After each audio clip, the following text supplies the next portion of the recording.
Bethany is an organization that is about to be 100 years old. It was founded in 1923 by a board of trustees who had a vision to live out the Word of God that's spoken of in James, to take care of the orphans and the widows. My first memories of Bethany were when I was in high school. My father, who was Darrell Dasher, out of the Love's Chapel Primitive Baptist Church, was asked to be on the board of directors. And so I can distinctly remember sitting on the porch of what was Bethany and was founded as Bethany. These older buildings, it started out as a very small cottage that housed 7 widows in 1923, and it became known as Faith Cottage of Bethany. Bethany had a nursing facility in Vidalia. Our church would sometimes go over to Bethany, and we would take our kids from the church, we would sing and our pastor would go with us and would do a program for some of the seniors at the nursing home. And so I kind of got a little used to it or familiar with Bethany during that time. The faithfulness of some elders who got together along with some other folks within the denomination of the Primitive Baptists, and they just knew that people needed assistance as they aged. And they provided that through housing and through meals and through some health care to help them take care of their activities of daily living. So they formed this group of trustees to organize, incorporate, and then gain its 501c3 status as a nonprofit. And that is what was the very beginnings of what we know today as Bethany Assisted Living. The chairman of the board, who was Bobby Smith, came to my office not long after I came to practice here and said, we're going to build a new community over in Vidalia. We're going to replace all these buildings that had been put together through the years to sort of configure to take care of that many folks. And we're going to build a new building. And it's a massive project. It's going to be probably about $4 million. And so they extended an offer to me to come on as a full-time chief executive officer. Now, that was not in my plan, but it was in God's plan. And my mother had been diagnosed with early onset Alzheimer's in those years, and I just felt a calling to do more than what I could do practicing law. So it seemed a great fit.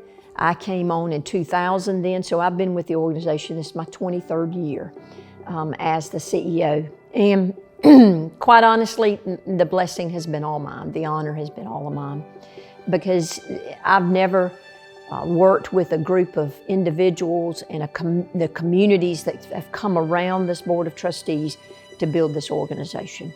And so it is not out of boastfulness that we celebrate these 100 years, but rather out of a sense of thanksgiving and gratitude. So these 3 years that I've been a part, really has opened my eyes a lot. Now, my wife is a physical therapist and she's in the medical field, has worked in a hospital setting. So with that, I've kind of gotten used to some of the medical settings and some of the things that happen around physical therapy with her.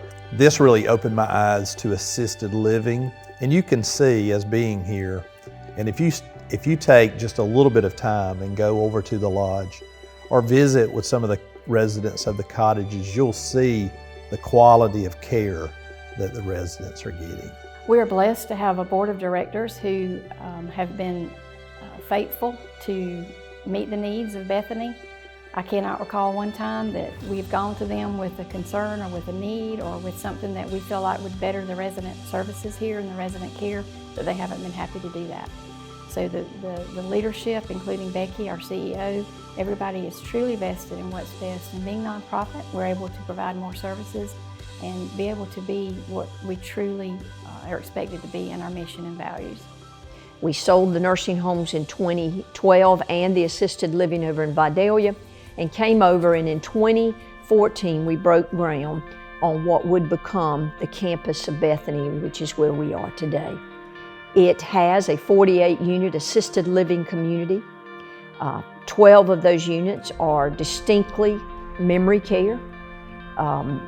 that is a secured unit that takes care of and is certified as a memory care unit.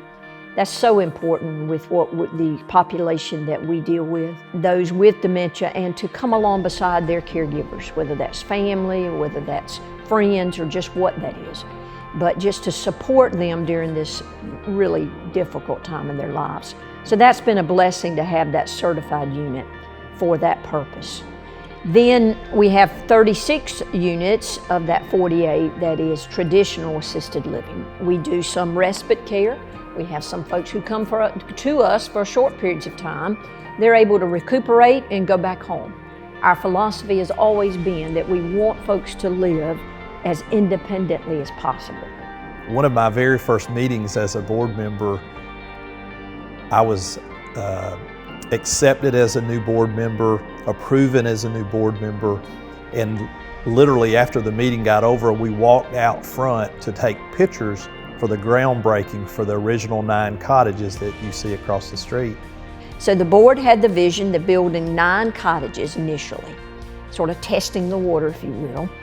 But with the faithfulness of the board and truly the generosity of the community and engaging and embracing the concept and the graciousness of God, we were able to build those 9 units of independent living. And it took off like nothing I've ever seen. So the project I was asked to be a part of was this second phase of cottages, where we built these 14 additional cottages on this side of the street with this commons building. Here on the campus now, an additional 14 units. So we have a total of 23 independent living cottages, is what we call them. And they're just beautiful.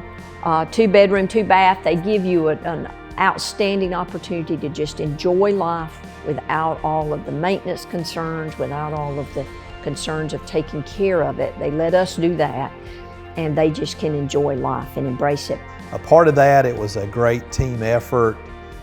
There were 4 or 5 of us on the primary task force, and then the entire board, though, participated in things they think we should do, things we shouldn't do, and it was really a team effort on the whole board's part. I just was asked to be the chairman of the task force. You know, I really feel that how Bethany stands apart, to me, it is just a level of care. And it's not just that our staff members help a resident today. It's every day. And again, it's that love and dedication that they have for those residents. It's a place to retire, but not to just go to die. It's a place to live and thrive. And you feel it when you go in the lodge, when you come to events here at the Commons building with some of the cottage residents. We had a hot dog cookout for them not too long ago. And a lot of those are new residents that have just moved into the new cottages. But I really feel the community coming together and supporting one another and loving one another. We've truly been embraced as a sort of city within the city of Statesboro. People come here, they enjoy coming here, they enjoy learning about Bethany, the story of Bethany. But again, it's not out of boastfulness that we celebrate the 100th anniversary. First and foremost, we want to thank God that He has allowed us to serve people. Our vision has always been, the mission and vision of Bethany has always been, from the very beginning, to serve others. And so the Board of Trustees, I can truly say that their motive, their intention, their distinct calling has been to serve others. And they've always done that, in my opinion. At least for the 40 years or 50 years that I've been involved, I've never seen anything short of trying to serve others. They always put the residents first, and that's what we try to instill in our staff, is that the residents come first. They are why we exist. And we're all one team, by the way. The staff is incredible at the lodge. So dedicated, so caring, so loving. Like Becky said earlier, they are so connected to those residents. And they actually become like family to those staff members. And we could not do it as an organization without each and every one of those pitching in and helping out. So. And to know that we are serving about 80-something residents currently, and to know that we're doing that all within a realm of nonprofit, faith-based service. I don't know if it gets any better than that. Spend some time at the lodge, spend some time with some of the staff members. They will see it in the residents' eyes, you know, and I think that's just important for all the board members just to be a part of that and really to fully understand, here's what happens on a day-to-day basis at our lodge. With that being said, we celebrate to thank God. Secondly, we celebrate to thank the community. All the residents, their families, our staff, our volunteers, our churches, the denomination as a whole, and certainly the community as a whole. And I'm excited about being a part of it for the next 20 years or how many ever years I get to serve on the board. We've got several members on our board that have served over 25 years apiece, and it's such a blessing to have them be a part of the board. They're an inspiration, as long as also as with Miss Becky, just to be a part and to share their knowledge. July 4th, 2023 will mark 100 years. Our tagline is, we invite you to a joyous community of care.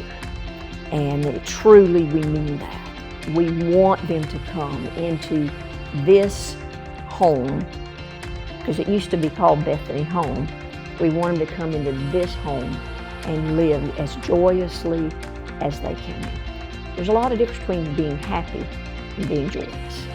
And we want them to be as joyous as they can for as long as they can in this community of care.